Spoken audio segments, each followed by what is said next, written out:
आज बड़ी ही खूबसूरत आवाज़ की मालिक शख्सियत साबिर बजाड़ साहब मेरे साथ मौजूद हैं। शुक्रिया। और बहुत ही अच्छा गाते हैं, बड़ी सुरीली आवाज़ है।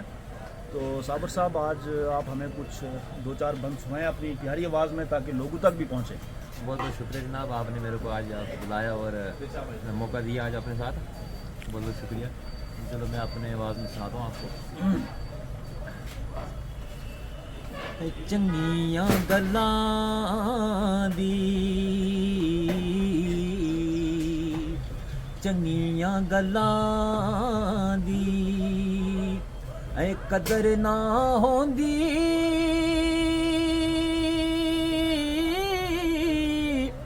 ते जद तक बीतन नहीं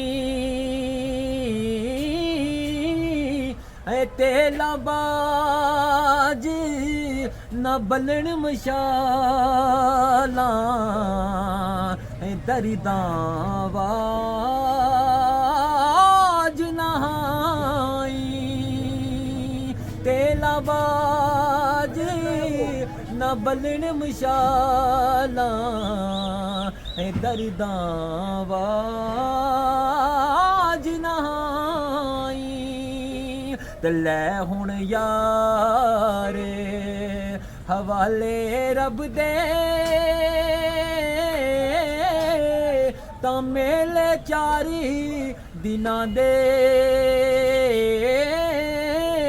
उस दिन ईद मुबारक हो सी, तां जिस दिन फेर मिलांगे तां पारे पारे ऐ जंदिया सजना, तां जेवस चलदा मेरा ते पावे संदूक रखां विच तैनू ऐ पेत न देवा तेरा, तां मैली चुन्नी ऐ साबन थोड़ा,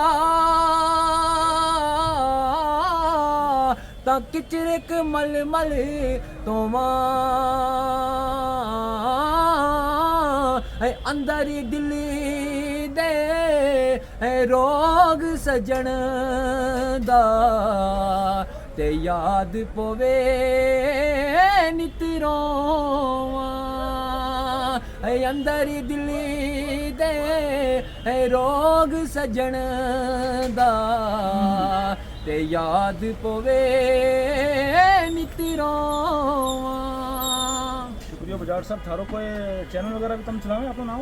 जी बिल्कुल, मेरे एक गोजरी ज़बान पुंछ का नाम मेरे गोजरी पेज भी है और खालिद बजाड़ यूट्यूब चैनल भी है मेरे को।